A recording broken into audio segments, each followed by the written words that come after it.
This is the High School Football America podcast for June the 28th, 2020.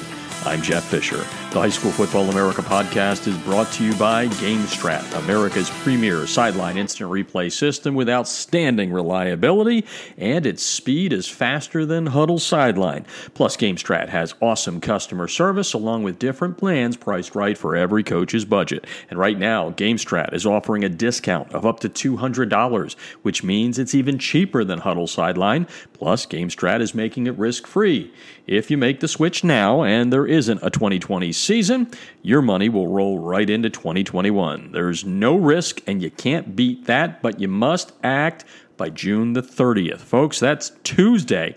To get a demo, go to GameStrat.com or click on the GameStrat banner ad located on every page of HighSchoolFootballAmerica.com.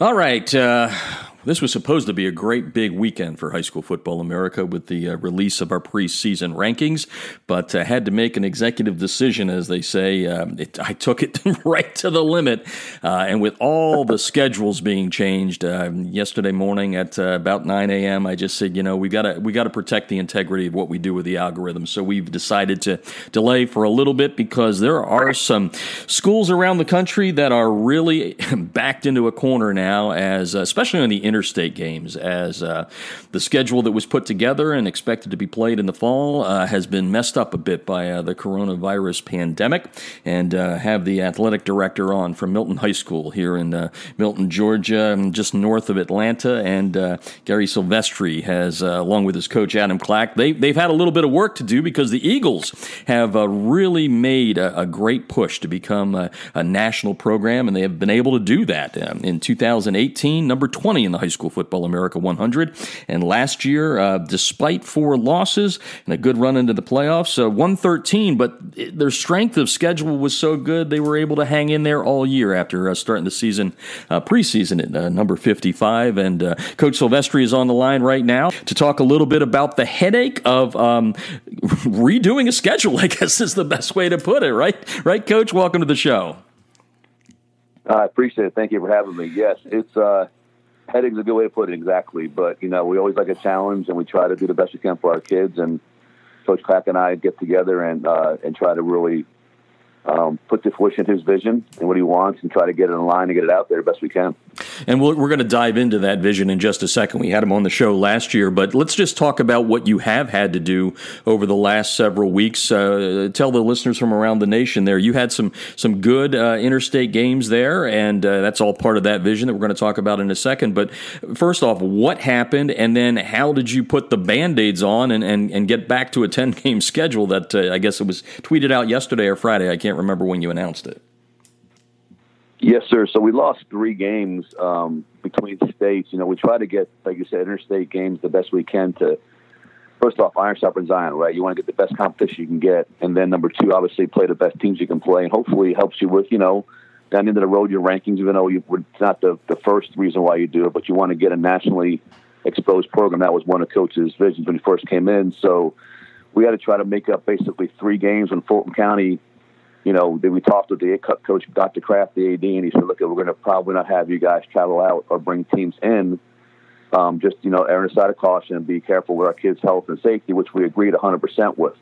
At that point, we started kind of brainstorming, Coach Clack and I did, because we had games like, Good Counsel was going to come in and play in the Freedom Bowl, and we had St. John's College, we had Life Christian, all those teams lined up to come in and us play up in D.C., and we had to get that obviously rescheduled pretty quick. So with the, sitting down with Coach Clack and trying to get the best available opponents left in the state.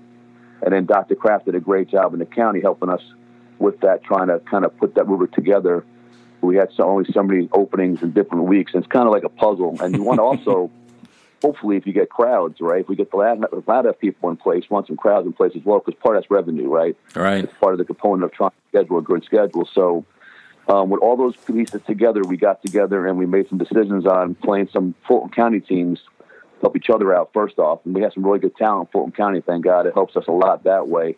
And then we had McEachin, who was available. They were going to play St. Thomas in Florida. That game fell through. And McEachin is a very good program. And it's a highly ranked program, and it'll definitely help us out going into our region schedule. So we locked down McEachin as well. That worked out well. So like I said, we really had to kind of take all those pieces of the puzzle and put them together.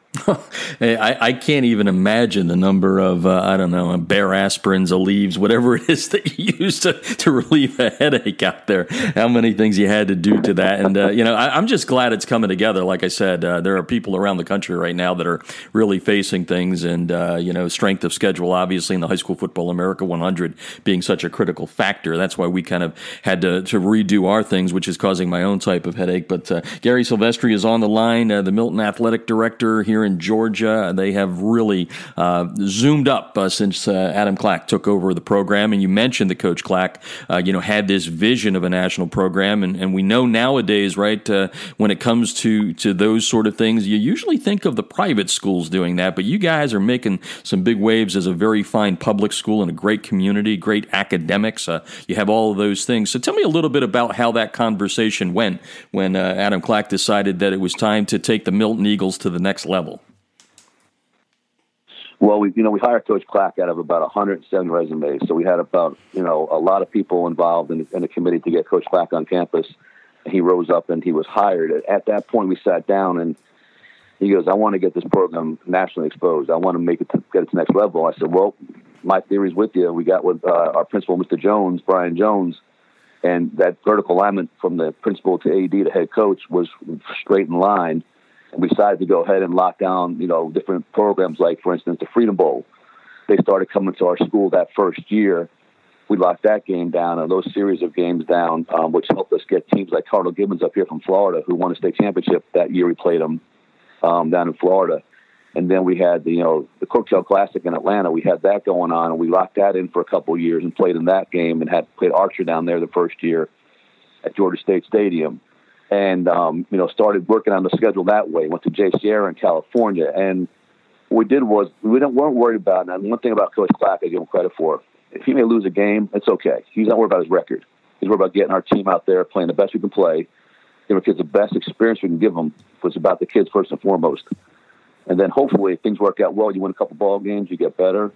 And then when you start really counting in a region, that's when you got to play ball, right? And the year we won a state championship in 2018, like you alluded to earlier, we won basically 10 in a row, right? Region games, the state game, the playoff games, we really put a big push on to win those games, and that's what helped us out. That prior non-region schedule is huge. It's you need to front load it because you can't. When you get put in a region, as you know, you can't control that schedule. You get what you get. It may be some weaker teams, maybe some tough teams.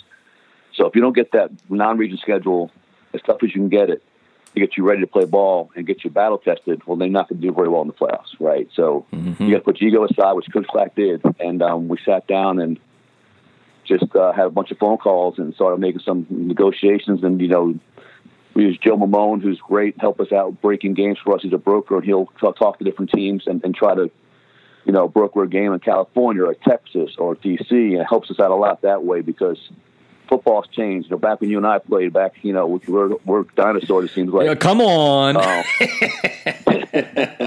It's a lot different than they play now, right? These games it's a business. It's a true business for the program and for the school. Like I alluded to earlier, too, it's about revenue. It's about community involvement. It's also about getting your kids the best experience you can get them. Going to Cali last year was amazing experience for our kids. And even though we dropped that game by a few points up there to Jay Sierra, we came back not only a better team and played Roswell and beat our rival, we came back just a more cohesive unit, which I thought was amazing. Yeah, and the one thing that I talk about a lot, and I've had a couple of coaches on recently, Jamie DeBoe's getting the job down there at Lowndes and all that, is when it comes to big classification football, it's hard to argue that Georgia isn't somewhere in the top 2 or 3 at the very lowest. Talk to the listeners from a standpoint of an AD and all that. What 7A football in Georgia is like, because it is a gauntlet. During the regular season, and then the postseason gets worse. It is. It's like no other, and it's funny because the 7A, there's a big difference in the beginning of 7A to the top part of 7A as far as population of schools go. We have 2,300 students. We're kind of on the bottom of 7A as far as our student population. But you go to Gwinnett County and play some of these schools or go to Region 1, and they have schools with 3,500, 4,000 students. Mm-hmm. That's a lot more athletes to get picked from than the ones you have, right? And you can sit there and complain about it. You can sit there and just, buck up and get better. And we love the challenge. We love 7A football. I think it's one of, like you said, one of the best in the country, no doubt. I've been in Florida, coaching down there for years too, in South Florida. We've had some great talent down there, and some great coaches and some great football. I think what Georgia does at 7A, the difference is the community's involved. So you have the community involvement, you have great programs, you have great coaches, you have great athletes, and to put that together, and like you said, it's a gauntlet from region to non-region.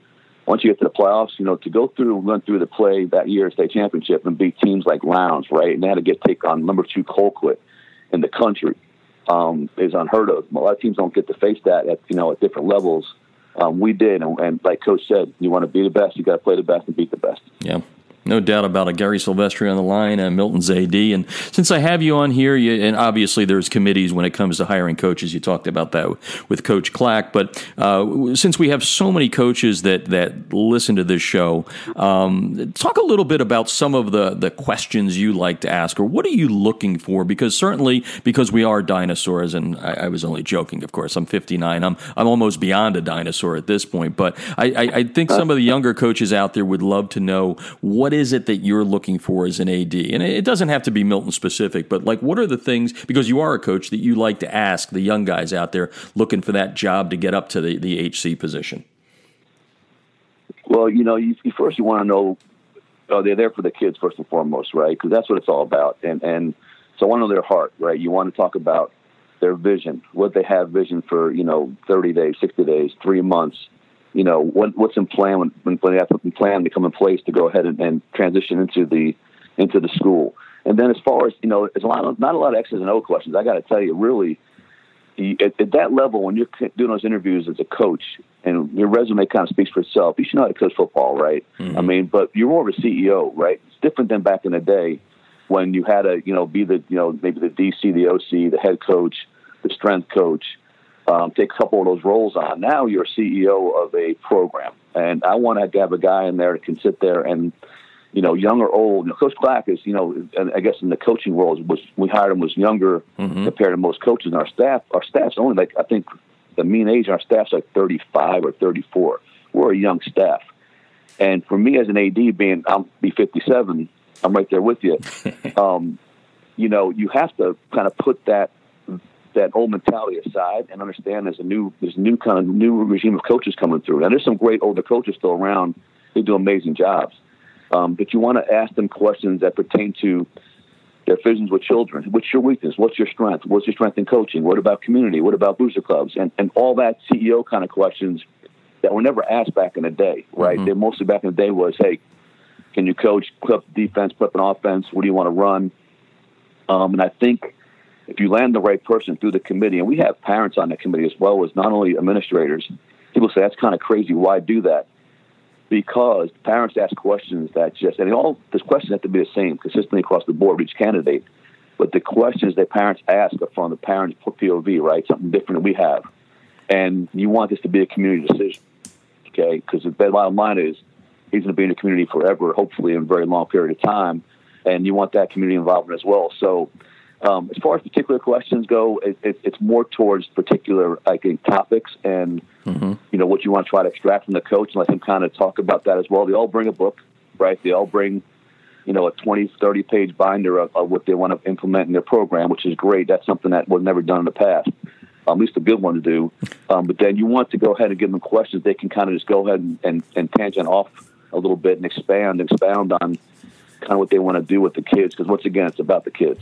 Oh, no doubt about it. Gary Sylvestri on the line, the Milton Athletic Director here in Fulton County in Georgia, north of Atlanta. They've spent the last couple of years in the High School Football American National Rankings, number 20 in 2018 when they won the 7A championship, 113 last year. Look for them when we finally do get to our rankings to be somewhere in the mix there as we go in, and that's the way we started this interview. But now let's add to that headache, Coach. Before the headache of the scheduling came the headache of the corona coronavirus pandemic. You guys have been on the field, I guess, what are you, heading into week 3 at this point? Tell us a little bit about some of the things you guys did here in Fulton County to make sure that safety was number one and that we could get back to talk, aside from just talking football, playing a little football.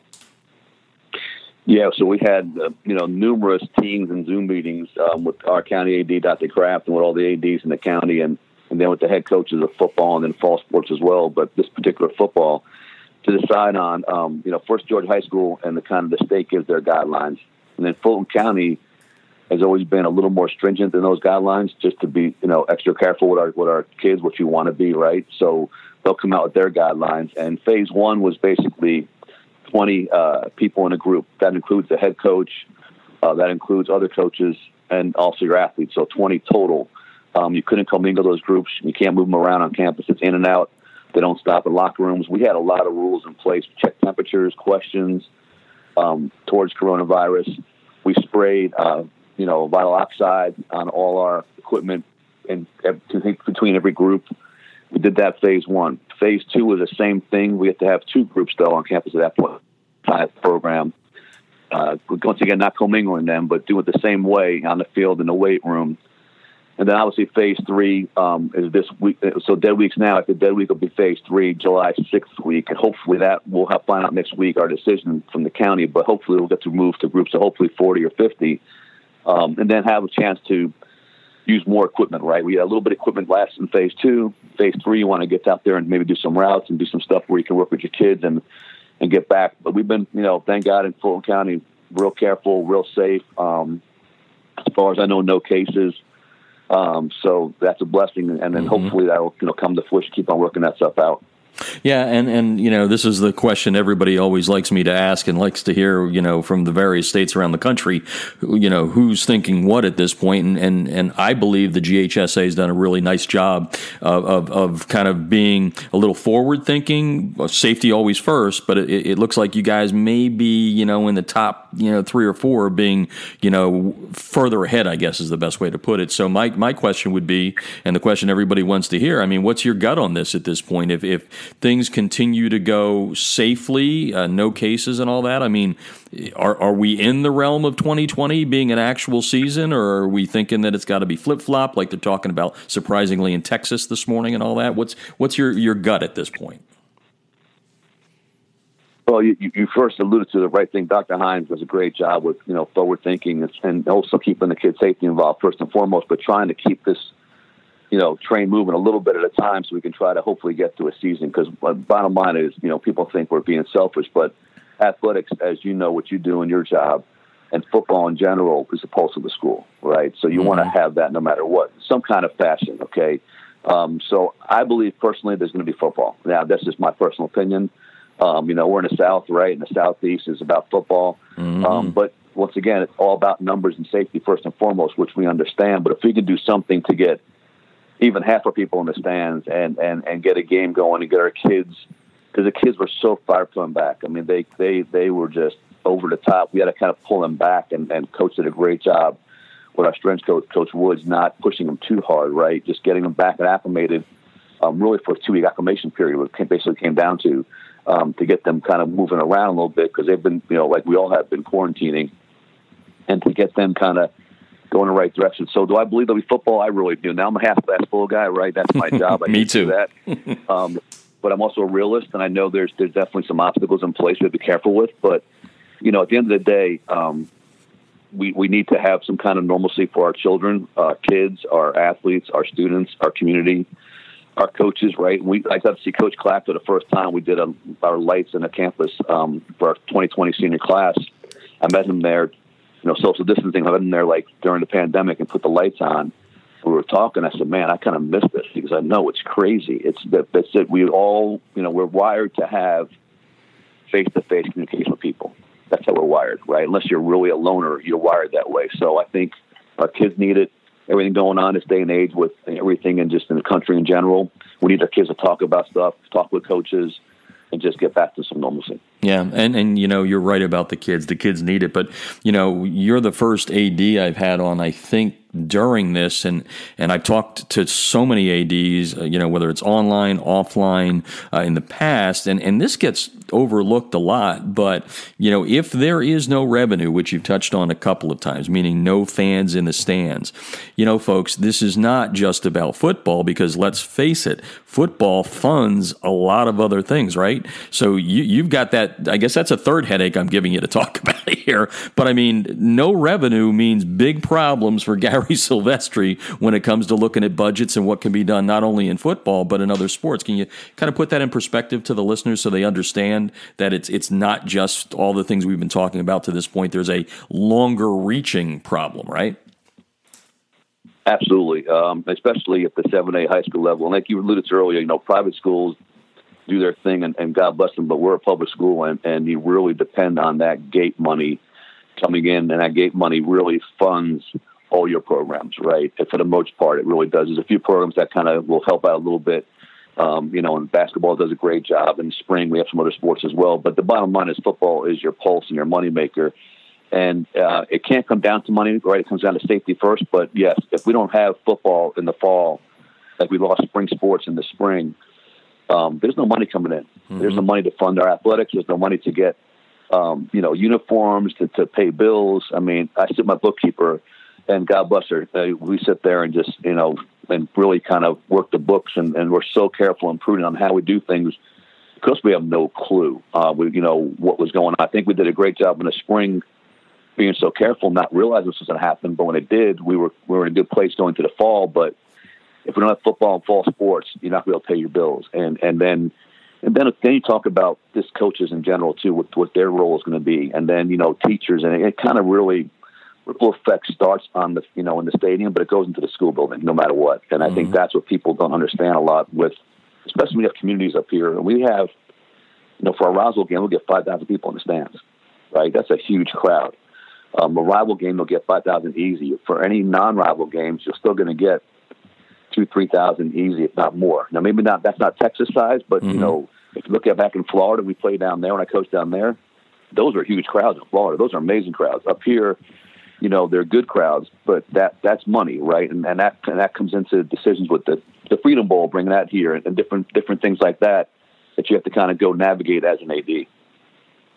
Man, so much on this guy's plate. Gary Sylvestri, the AD at Milton High School, Fulton County, north of Atlanta, and a program that has really come a long ways and found its way into the High School Football America rankings. And we started talking about big changes in the schedules. One of the reasons we had to at least pump the brakes a little bit on our rankings. They've been able to find and get 3 games out and 3 games in, so they're at a 10-game schedule. And then we're going to have Coach Clack on here later on just to kind of have him talk players and get some names in here. But I'm going to let you put the old Eagles football hat on, at least for Coach Clack right now. And what if I were to ask Coach Clack, what's the 2020 Eagles football team look like? What would you say? Because you said you're in lockstep with him, so I'm sure you can fill this role until we get him on here. Yeah, no, you always love to brag about your school and your players and your team. I think we have a bright future this year and next year ahead of us, and even down the road. Our young kids behind us I think we have it really going well. We have some really, numerous P5 kids that are underclassmen. So they're going to be back a couple of years in a row with us. I really believe that Coach and all the coaching staff has done a great job. I went out there and watched those workouts and conditionings workouts the last couple of weeks, and I just was amazed. I mean, at one point, Dr. Kraft was me at one point, our county AD, and watched our line workout. He's like, "Dang, you're big." I'm like, "Yeah, we're young." I mean, that's the key. So when you have a lot of young kids on the team that are talented, and the future looks bright, so we at least got to play some football. But I really believe that, not being a glass half full guy. I mean, look, I'm a realist too, like I said earlier. And if sometimes you got to bite the bullet for a year and realize it's a struggling year or two because you just can't bring kids in right. You get what you get, and you have to work with them. But our kids are really becoming. We got a real big. Our future is bright with our kids, no doubt. We have, like I said, a bunch of P5s, and from our quarterback position with Devin to running back with Jordan McDonald, to our tight end with Jack Nickel, LT defensive end who's just got invited to the Under Armour 2023. Classic. I can go on and on. I'm going to miss kids, and I hate to do that because coach will do better than I can with it. Yeah. getting old, they forget. But we really are very talented. Cameron Didas got an offer from Baylor the other day, so it's exciting, no doubt. Well, we appreciate you taking the time here on Sunday. Like I said, it's been a weird year, as far as everything. I mean, there's no doubt about that. Nobody could ever. There was nothing in a book, right? We couldn't read this and go, well, this is what we're going to do when the coronavirus pandemic comes around. But obviously, you've done a great job there of getting the schedule righted and fixed up a little bit. We look forward to having Coach Clack on here, and he can fill in any of those names that you missed. But really appreciate it. You're a big supporter of ours. You like to retweet our stuff. I appreciate that from you. And I'm looking forward to seeing some Eagle football this year, especially since I'm moving up toward your neck of the woods. It'll be real easy to get down to that beautiful little stadium of yours. So thanks for joining us today on the podcast. No, I appreciate having us, no doubt. And you're always welcome to come out, and we'll watch a game together. The High School Football America podcast is brought to you by the great new app, Small Player, Big Play, an age-appropriate, sports-focused social media platform designed to showcase and connect young athletes, parents, coaches, and their friends. On Small Player, Big Play, young athletes have the ability to utilize the app and share their interests and accomplishments on a safe, highly secure social media environment. It features live streaming with game day highlights and a lucrative fundraising opportunity for your school and your team. Download the Small Player Big Play app on Google Play and the Apple App Store. I'm Jeff Fisher, and you've been listening to the High School Football America podcast.